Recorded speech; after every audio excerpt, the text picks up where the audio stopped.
There'll be some opportunity out there. It'll be bigger than you are. It'll be tougher than you think you can overcome. God-sized stuff is always big.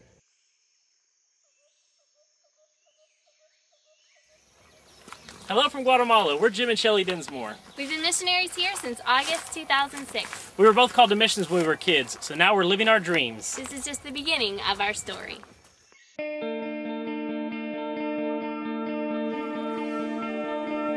What would I give to be pure in heart, to be pure in flesh and bone? What would I give to be pure in heart? I'd give everything I own. We started our lives here in the mountains studying Spanish. In June 2007, we moved to Petén, the northernmost rural department of Guatemala. In Romans 15:20, Paul writes, "So have I strived to preach the gospel, not where Christ was named, lest I should build upon another man's foundation." This is what God has placed in our hearts, to go where Christ has not been named. I've learned that there's a great deal of difference between embracing a vision and executing a vision. Everything I own.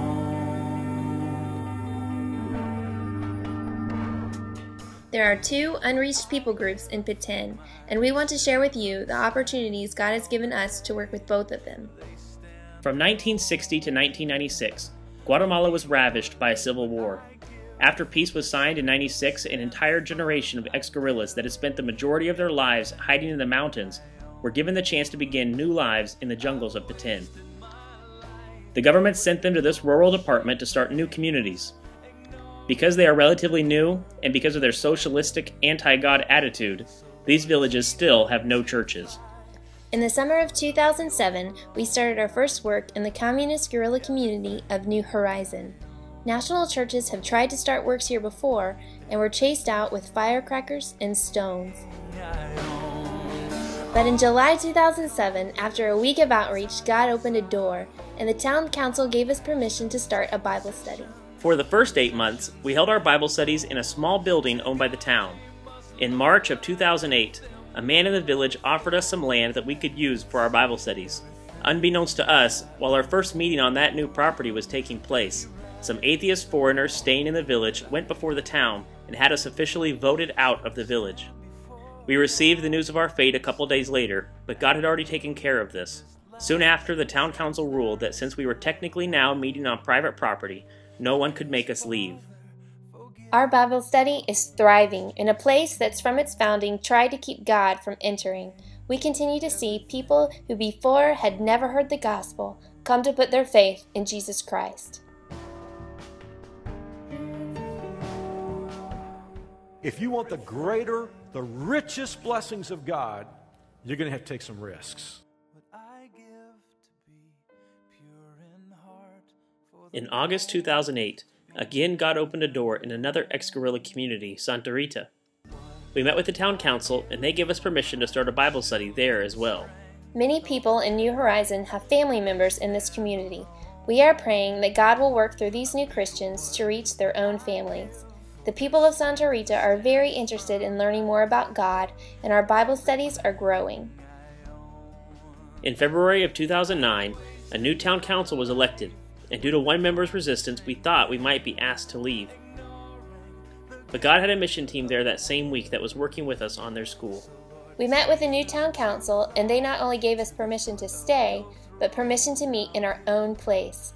A lady from our Bible study in New Horizon is letting us use her house for our Bible studies in Santa Rita. Guatemala is also home to 24 different groups of indigenous people. The second largest of these groups is the Kekchi, numbering at over 1.2 million. They make up the vast majority of Petén and are widely unreached because of the language barrier and their distance from civilization. When the Bible was translated into Kekchi in 1988 by 2 Wycliffe translators, there was no known word for Jesus Christ. A great work with the Kekchi has been done in central Guatemala, but our heart is to go to the countless Kekchi villages that still remain unreached in Petén. We are partnering with some pastors that surrendered as a result of the work in other departments to reach Petén. Our heart is to provide more training for these nationals so that they will be better equipped for this endeavor. As funds permit, we hold class modules and bring all the pastors to a central location for 3 days of training. Eventually, we want to build this into a 4-year seminary where men can be trained before they begin their first work.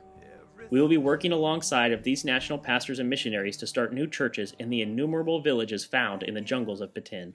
In July 2008, we began learning the Kekchi language for ourselves, so that one day we can begin planting churches in these villages as well. In just the southeast part of Peten, our Kekchi friends have already identified 57 villages without the gospel. This number grows each month.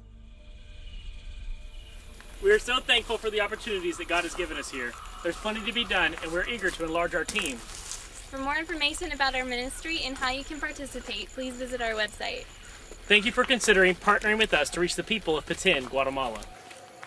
Because Father, forgive all the words Jesus moaned when he gave everything he owned. May God help us to seize the moment, take the first step, and see what God does next. Everything.